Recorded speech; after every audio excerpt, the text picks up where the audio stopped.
Èèyàn lé èwo lẹ ṣe ṣàlàáfíà lẹwà gbogbo lẹ ń kọ́ gist tèmi. Wọ́n ní Mariam ní Tobi ò lóyún pé irọ́ ní Tobi ń pa o. Wọ́n ní Tobi dẹ̀ prove ẹ̀ fún wípé òun lóyún.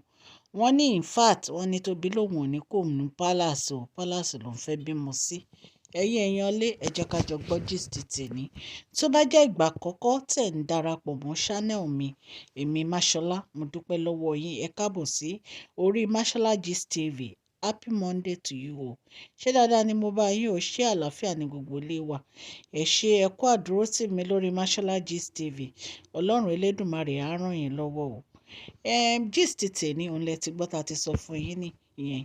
Ṣùgbọ́n Yorùbá ni mo máa ń sọ lórí channel mi. Mo máa ń sọ̀rọ̀ nípa celebrity gist, royal gist, politics àti gbogbo nǹkan tó ń ṣẹlẹ̀ ní agbègbè nílẹ̀ bàbá wa ní Nàìjíríà. Ẹ̀yin èèyàn lé tẹ́ bá ti subscribe ẹ lọ subscribe o, so that a bá ti post any gist ẹ máa rí. Òkè òkè lọ́lá yín á máa lọ́lá yín ò ní lọ ìsàlẹ̀ láíláí. Ẹ ṣé mo dúpẹ́. Wọ́n ní àǹtí wa Tobi wọ́n ló lóun ò ní kúrò ní palace o. Wọ́n ní palace ni òun fẹ́ bímọ òun sí. Wọ́n ní Mariam fi ń ṣe yẹ̀yẹ́ pé kò lóyún, pé irọ́ ni ó ń pa. Wọ́n ní bí Tobi ṣe prove fún ipò òun lóyún nìyẹn. Ẹ̀yin èèyàn lé ẹ mọ̀ pé Mashola ò bá kábíyèsí gbé palace. Nǹkan tá a gbọ́ òun làwa sọ fún yín, which is alleged. Ọlọ́run Elédùmarè á kọ́ wa mọ̀ ọ́ ṣe o. Ẹ jẹ́ ká jọ máa gbọ́ gist ní lọ. Wọ́n ní Mariam attack ẹ̀ pé kí ló mì bá ẹ pé kò ní kúrò nínú palace. Wípé látọjọ́ tó ti lóyún ṣóyún ẹ̀ yọ ni. Wípé everyday ló máa ń sọ pé òun lóyún. Wọ́n ní àwọn ò rí i pé kóyún Tobi yọ. Wọ́n lẹ́nu ló fi ń sọ pé òun lóyún. Wọ́n ní kò sí nǹkan tí Tobi lè ṣe o. Wọ́n ní Tobi máa kó nu palace yẹn tipátipá ni. Wọ́n ní Mariam sọ fún yín pé látọjọ́ tó ti lóyún àwọn ò rí kínú ẹ̀ yọ. Wọ́n lá máa parọ́ oyún. Ipò òun nítorí oyún á máa lóun ò ní kúrò nínú palace pé irọ́ ló ń pa. Àwọn jọ máa kúrò nínú palace ni.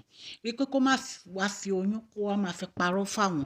Ẹ̀yin èèyàn lé kò ń ṣe nǹkan kékeré o. Wọ́n ní Mariam challenge Tobi o. Wípé tó bá jẹ́ pé lóòótọ́ ni ó gẹ̀tì bẹ̀lẹ̀ kó wá prove ẹ̀. Àwọn fẹ́ rí bẹ̀lẹ̀ ẹ̀. Àwọn fẹ́ rí ikùn ẹ̀ pé lóòótọ́ ló lóyún. Wípé irọ́ ni Tobi ń pa pé Tobi ò lóyún. Ẹ̀yin èèyàn lé kì í ṣe nǹkan kékeré.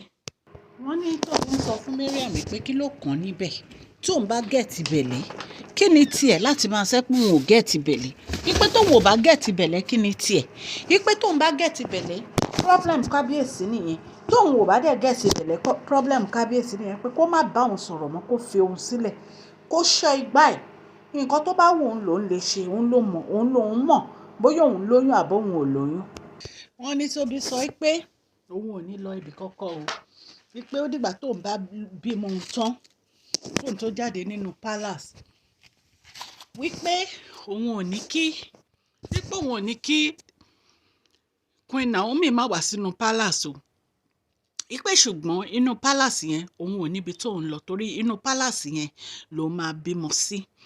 Wípé ṣé nítorí òun ò sọ̀rọ̀ ni wọ́n fẹ́ take advantages òun.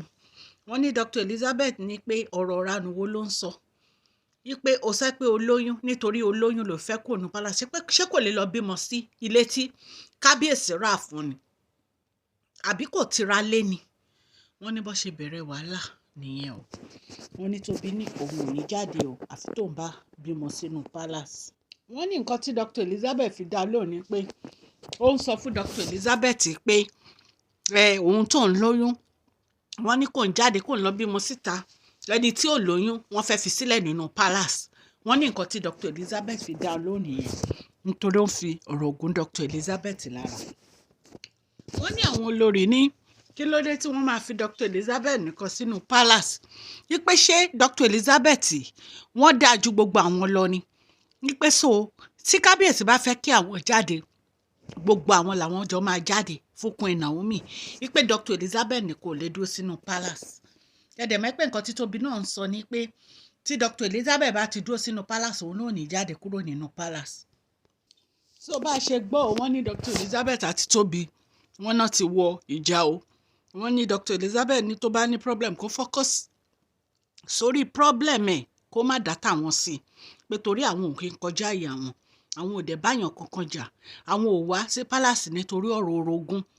Àwọn wá nítorí káwọn fi fẹ́ kábíyèsí ni. pé but èyí tí ó yẹ pé wọ́n ń dájú lé pé Naomi láì ṣẹ̀wọ̀n yìí òun ò ní support ẹ̀. Ẹ̀yin èèyàn lé kì í ṣe nǹkan kékeré. So bí a ṣe gbọ́, ẹ̀yin ará lé, wọ́n ní Tóbi lòun ò ní kó nu palace o, ò máa bímọ òun sínú palace ni. Bí a ṣe ń sọ fún yín alleged ni o, nǹkan tá a gbọ́ làwa sọ fún yín. Ẹ̀yin èèyàn lé tí ẹ bá ń gbọ́ mi, mo dúpẹ́ lọ́wọ́ yín.